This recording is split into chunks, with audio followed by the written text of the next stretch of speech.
Have you ever had a day when you didn't technically do that much, but you feel like you ran a marathon? Like your brain has 47 tabs open and none of them will close. If you've ever thought, why am I so tired? What is wrong with me? Hear this clearly. Nothing is wrong with you. You're not failing. Your system is overloaded. Today, we're naming what's happening so we can stop normalizing it and talk about what actually helps. Welcome to Insights from Insight, Understanding Minds and Supporting Growth, a resource from Insight Education Academy. Make sure to like, subscribe, and turn on notifications. This is a real talk, research-backed breakdown of the default parent role and the invisible load, the work happening in your head that no one sees, but you feel it in your body. First, let's define it. When you're the default parent, you're not just doing tasks. You're the person who notices what needs to happen, decides when it should happen, remember it's happening, and make sure it actually happened. That last part, making sure it actually happened, is where so much of the exhaustion lives. Researchers describe mental load as cognitive labor plus emotional labor, and it's often invisible, boundaryless, and enduring. And here's the key. The default parent role isn't about who does more chores.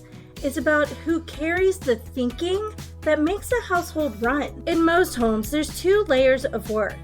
Layer one is the visible task, the laundry, meals, rides, homework help. And layer two is the invisible work, the planning, tracking, anticipating, and follow through. And the invisible layer is where default parents burn out because you're not just doing the thing, you're running the system. The invisible work often looks like keeping track of school deadlines, remembering appointments and forms, managing supplies, meals, and routines, coordinating who needs to be where and when, and holding the backup plan in your head. And when someone says it's just one thing, it's rarely one thing.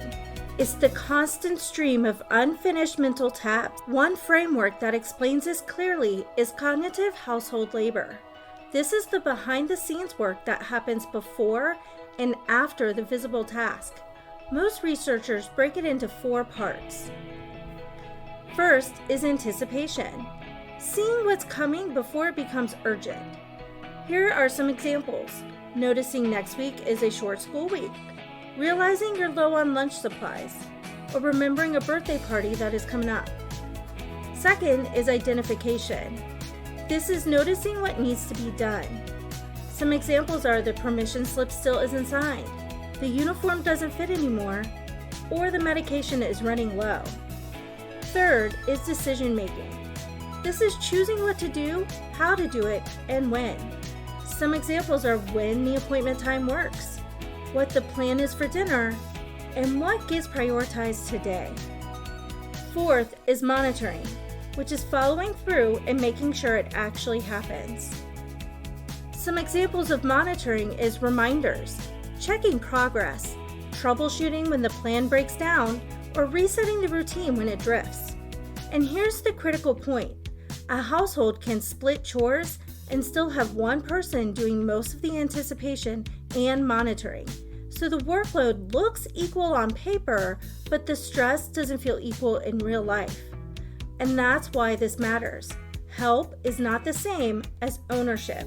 Ownership means start to finish, planning, doing, and follow through. This is why just tell me what to do can feel like one more job, because now you're doing the task plus managing another person doing the task. That's not support, that's supervision. If delegating feels harder than doing it yourself, you're not imagining it.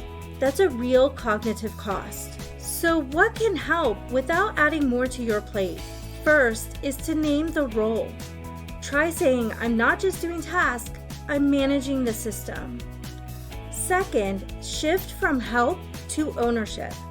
Ask who owns this from start to finish. Not who can help, but who owns the planning and follow through. 3, externalize the remembering. Use one shared calendar, one shared running list, one place for school info. Not more apps, just fewer open loops. Step 4 is to do a 10-minute weekly reset. On Sunday night or Monday morning, whatever works. Ask, what's coming up this week? Which decisions are pending?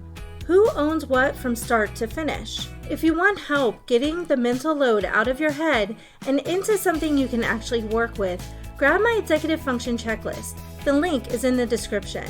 It helps you spot the open loops you're carrying and make a plan that's realistic without the shame spiral. Let's lock this in with a quick recap and then a short quiz.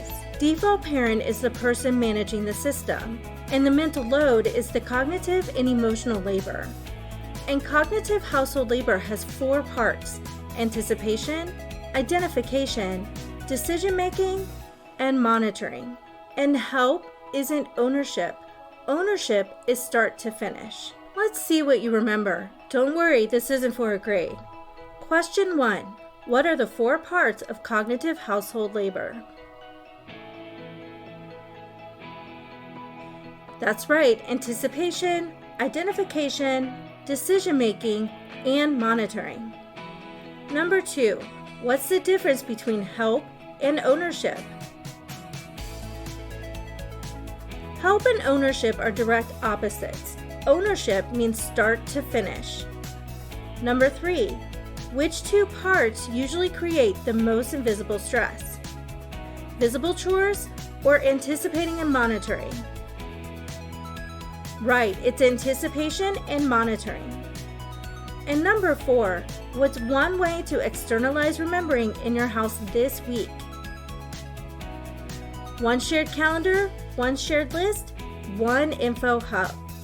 If you want, drop your answers in the comments or just start with one small shift. Pick one task and decide who owns it from start to finish. And remember, you're not failing. You're carrying a job that was never meant to be invisible. And naming it isn't complaining. Naming it is the first step to real change. Subscribe for more research-backed practical support, and I'll see you in the next video. Thanks for watching, and make sure to like, subscribe, and turn on notifications so you don't miss the next episode of Insights from Insight.